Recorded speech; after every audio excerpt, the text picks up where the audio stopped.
Гостин Златко Кузманов, доктор по безбедност и председател на Центарот за интегрирана безбедност, поранешен полковник во армијата. Добро вечер. Благодарам на поканата. На Блискиот Исток ни се случува војна класична или некаков повторен изолиран судир на Израел со одредена држава, да речеме, или одредени групации? Па повеќе би рекол контролирана војна ескалација, бидејќи непријателството е, знаеме, одамна трае помеѓу тие две држави и овие ракетни напади со помош на авиони и ракети на некој начин мислам дека се во некоја контролирана демезија, без оглед што секогаш нели се укажува дека може да дојде нели и до некоја нуклеарна ескалација и така натаму. Мислам дека до тоа нема да дојде, бидејќи големи сили регионални тука и па и Соединените американски држави со големи сили се присутни во регионот, а исто се однесува и на однесувањето на дел од арапските држави и другите меѓународни поголеми сили кои се присутни во Блискиот Исток. Сепак интересен моментот што овие две држави не граничат меѓу себе, но се случува секојдневно ракетирање од една на друга страна. Каков е ризикот од колку и да се денеска прецизни навигациите на ракетите, но меѓутоа имаме тука сериозни држави во околината кои што може да настрадат. Мислам, кажа настрадат да една погрешен чекор може да вклучи втор, трет или четврт субјект во конфликтот. По каков е ризикот од тој аспект? Ризикот секогаш постои кога се користи вооружување, посебно така високо софистицирано оружје, ракетни системи, авиација и така натаму, борбени авиони. Ризикот секогаш постои за грешки, па и гледаме и се случува ризик нели нон-стоп колатерални или цивилни жртви покрај тие воени цели и одбрани цели кои се планирани. Така да затоа велам активно е присутна меѓународната заедница тука и големите сили и тој конфликт во Блискиот Исток секогаш на некој начин гледате се колку и да е експлозивен, се контролираше на некој начин да не се прошири, али остана таа негова латентност и опасност да може да предизвика и по-широка ескалација. Нели ова е поврзано сега и со ова што ќе случува практично го засени на некој начин самитот на Г7 државите кои се одвија во Канада, каде што една од тимите ќе биде ова практично сега ова ескалација помеѓу Израел и Иран. Но го дува да кажеме, видите, јас пред месец дена и во едни други анализи најавив ова на некој начин и се очекуваше или предвидуваше за тие што ја пратат таа безбедносна проблематика, бидејќи тогаш најавивме во едни други анализи за зајакнато и постепено присуство на американските сили во регионот на Блискиот Исток. И тоа беше протолкувано тогаш заради вршењето на притисок кон Иран, нели, за водење на преговорите околу нуклеарната програма, што им ги постави председателот на САД Трамп на Иран и значи да воедно вршиме дипломатија, па тука се присутни со војни сили да вршиме притисок, да ги прифатите нашите услови. Се однесуваше и на, знаете, на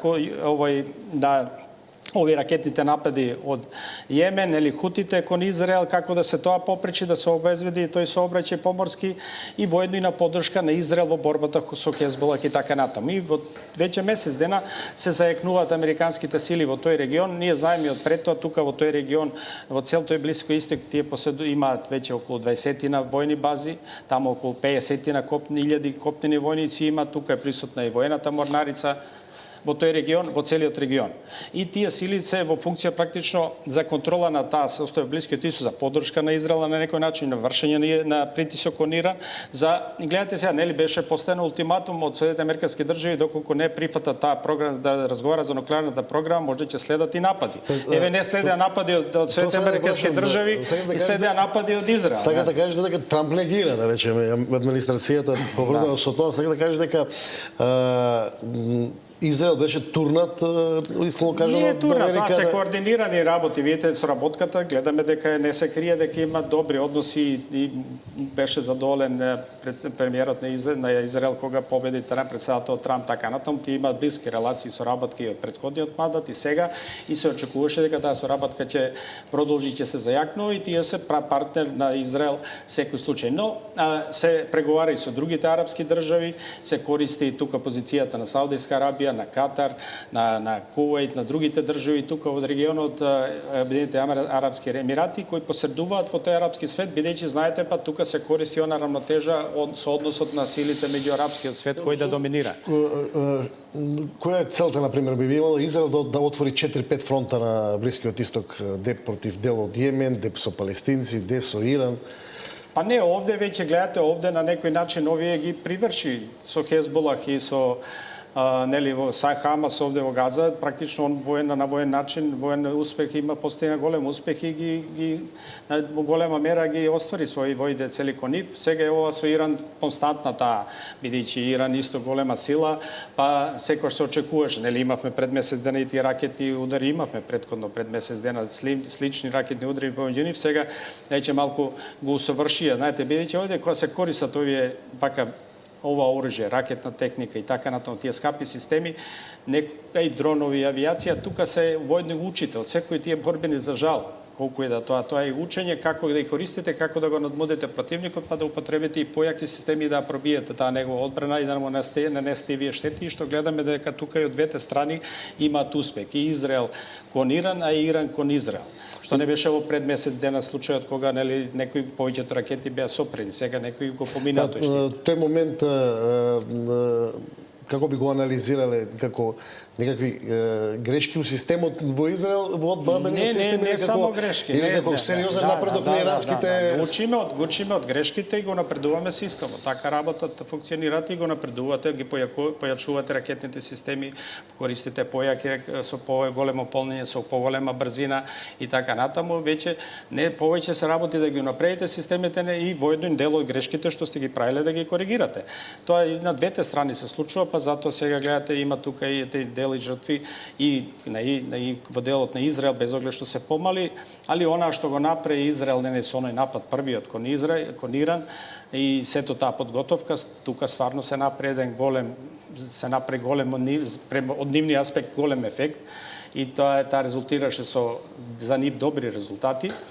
Сега тука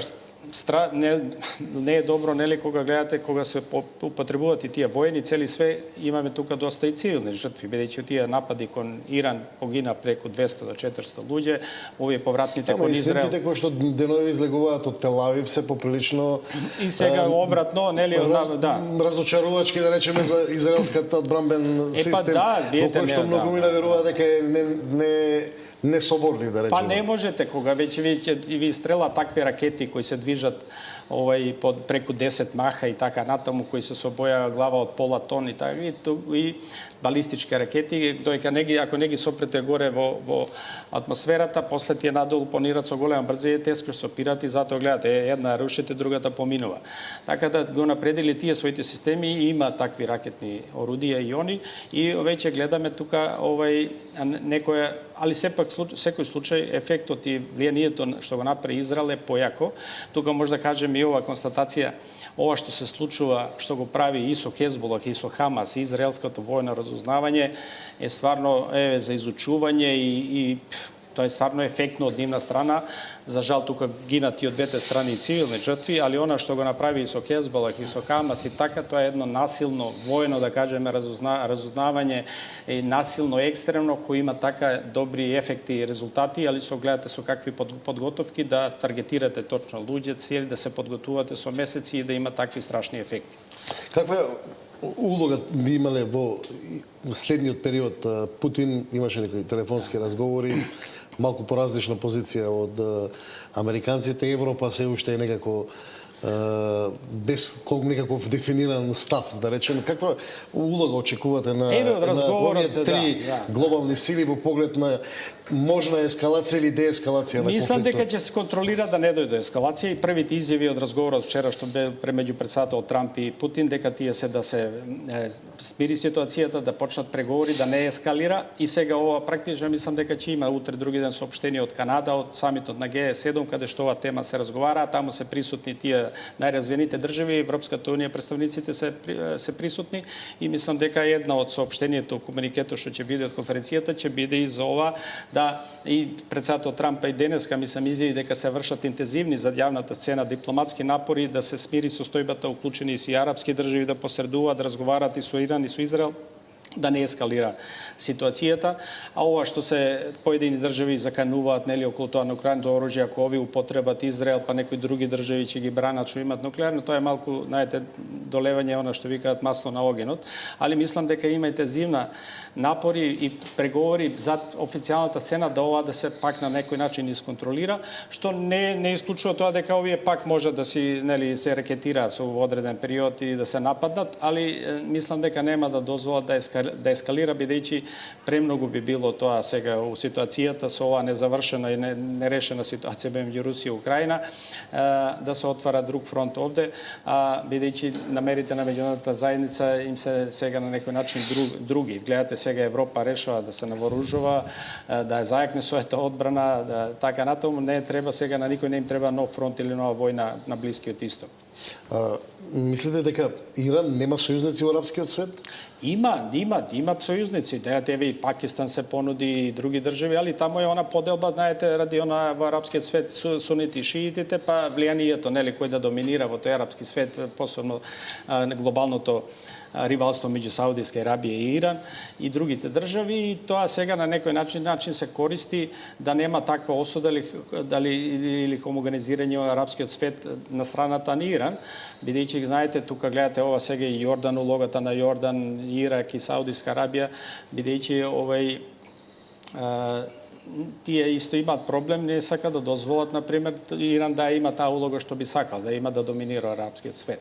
Затоа и нема обединет напор кон ова што го прави Израел на некоја друга страна, без оглед што го гледа сите Израел кон непријателска држава. Знаете дека мислам дека Египет и Јордан го имаат признаено, едино од арапските држави признаено државата Израел официјално, овие другите нели го негираат постоењето. Негира посебно Иран најше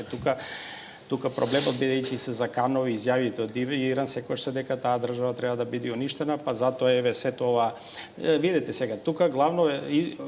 причина се кажува и премиерот на Израел кажа дека ова го правиме да спречиме развој на нуклеарната програма на Иран и на неговите ракетни способности. Затоа го прават ова за да не може да го нели тие велат дека тоа е за цивилна програма. Иако никој не знае дали Иран има нуклеарно оружје.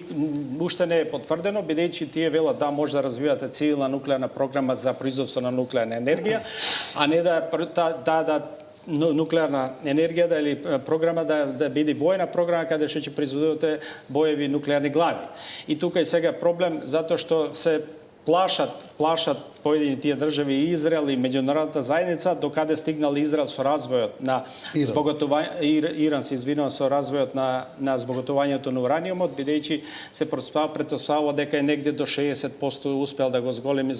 да стигне нивото на збогатување на ураниум, а знаеме да воени цели треба околу 90%, па велат не знаат сигурно дали може или за колку брзо може до тоа да го стигне и евентуално да почне да произведува и нуклеарно оружје. Петка, има ли страв за глобален безбедносен ризик за светскиот мир? Видите, јас кажувам, гледам малце покритички секој што моите анализи, светот се наоѓа пред големи искушенија и безбедноста е нарушена во многу региони во светот, па и овде Блискиот Исток со години. И секогаш има простор за ескалација и така натаму и светот се наоѓа пред повеќе искушенија на безбедносен план, како и на други планове или на безбедносен план. Но големите сили го диктираат темпото и практично не дозволуваат и нема да дозволат ако не одговара сега, да има некоја поголема војна, бидејќи треба да се преврши оваа војна вамо што се случува меѓу Русија и Украина, да се стабилизира ова, да се држи под контрола, бидејќи интересот е таму насочен сега кон некој друг регион, кон Индо-Пацификот. Благодарам за ова гостојање. Благодарам на поканата. Мој вечерашен гостин Златко Гузманов, доктор по безбедност и претседател на Институтот за интегрирана безбедност.